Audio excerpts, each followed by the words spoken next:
I'm joined now from Washington, D.C. by Ohio Congressman Dennis Kucinich. Your response to President Obama's West Point address.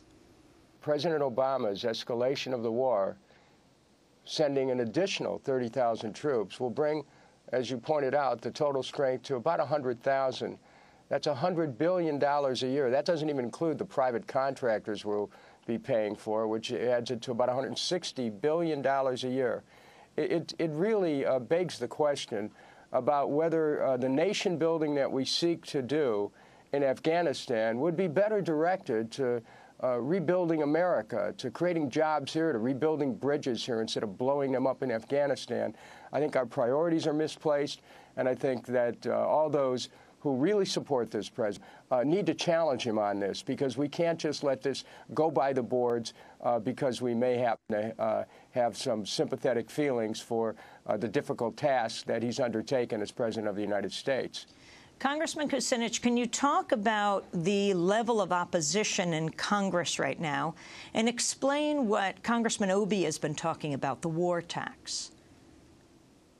Well, first of all, we'll have to, it'll remain to be seen what the level of opposition is in the Congress, and I want to point out why. On October 8, 2009, the Congress of the United States passed a bill that authorizes the expenditure of $130 billion for the wars in Iraq and Afghanistan. The House actually preceded the president in making a statement about support for the war. Unfortunately, that bill was supported by all but 15 members of my own party. So we'll have to see whether or not Congress will take a stand against spending more money for this war, whether it's an appropriation bill or a supplemental bill. Now, with respect to Congressman Obie and the proposal for a war tax, we're already paying a war tax. We're in 130 countries. I mean, you would think that we don't have enough to do here at home. You would think that we don't have 47 million Americans who go to bed hungry, 47 million Americans who don't have any health care, 15 million Americans who are out of work, another 10 million Americans whose homes are threatened with foreclosure, people going bankrupt, business failures. All these things are happening in our country, and we're acting like a latter-day version of the Roman Empire, reaching for empire while inside we rot. We have to challenge this because our future as a nation's at stake. If we continue to militarize, we lose our civil liberties, we lose our capacity to meet our needs here at home.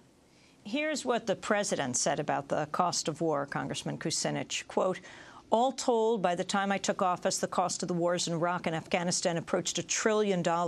Going forward, I'm committed to addressing these costs openly and honestly. Our new approach in Afghanistan is likely to cost us roughly $30 billion for the military this year, and I'll work closely with Congress to address these costs as we work to bring down our deficit.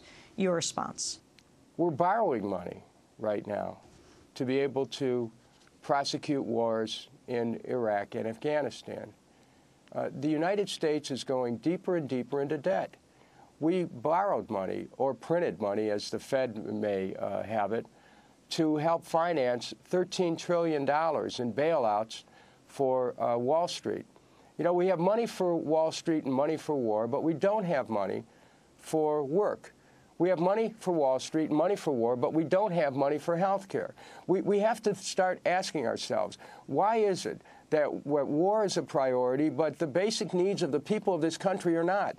And how are we getting the money to pay for the war? We're borrowing it. We're going deeper into debt. We're mortgaging our future. We're creating conditions where we'll become less democratic because we can't meet the most essential needs of our people. This needs to be challenged, and it needs to be challenged in a forthright way. And it can be challenged without making President Obama the issue. The issue is the war. The issue is America's reach for empire. The issue is our inability to meet the needs of people here at home. Congressman Kucinich, last night, President Obama said, I make this decision because I'm convinced our security is at stake in Afghanistan and Pakistan. He said this is the epicenter of violent extremism practiced by al-Qaeda. It is from here that we were attacked on 9/11, and it is from here that new attacks are being plotted as I speak. President Obama went on to say, this is no idle danger, no hypothetical threat. In the last few months alone, we've apprehended extremists within our borders who were sent here from the border region of Afghanistan and Pakistan to commit new acts of terror. Do you know who he's talking about? No, but I think that we should point out America's appropriately involved in trying to push back against terrorism. Anti-terrorism takes many different poses. One of them is certainly intelligence gathering, cooperation with other nations, police work. Those are all legitimate things to do. However, what's happening is that al-Qaeda and its global jihadist agenda is being conflated with the Taliban, which are essentially a homegrown resistance that has been strengthened by the U.S. occupation. We need to be very careful that we don't use counter-terrorism to justify counterinsurgency. They're two different things. As the Taliban is not the same thing as al-Qaeda. Sooner or later, we're going to have to deal with the Taliban. But the Taliban isn't sponsoring global terrorism. And the suggestion of that is just not true. And furthermore, I think it's somewhat disturbing that the president used some language that was very similar to the language President Bush used that took us into Iraq. We've got to be careful about getting on this slippery slope to justifying our position in other countries based on fears of terrorism. We can meet the challenge of terrorism, but not if we spend all of the resources of our country in a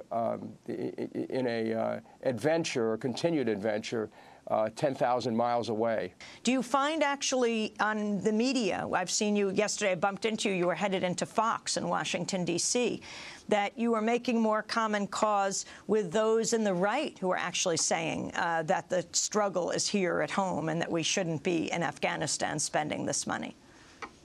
The answer to that is yes. And I think that we need to look for common cause with people with whom we may have a different way of looking at the world. I mean, I cite as an example Congressman Rohrabacher from California.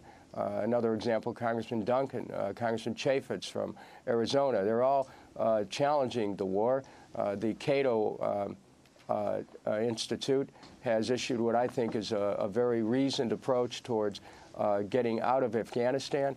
We need to look for allies across the boards here, and we have to get away from the old thinking that pigeonholes any of us into left, right, liberal, conservative. We're all Americans. We ought to be talking about what's best for America without regard to which particular place we stand on a political spectrum. Sooner or later, we all meet in a place of concern about whether we can afford these continued military adventures and whether or not it's time for us to start focusing on taking care of things here at home. This deficit is a real issue, Amy. We keep building it for war on Wall Street while the interior of the United States is falling apart.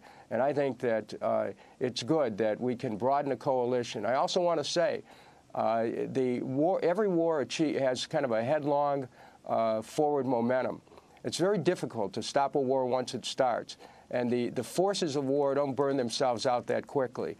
War desires to be served and to be fed more bodies and more money. And we have to realize that it's Congress that can put an end to the war, not the president. He's not going to do that.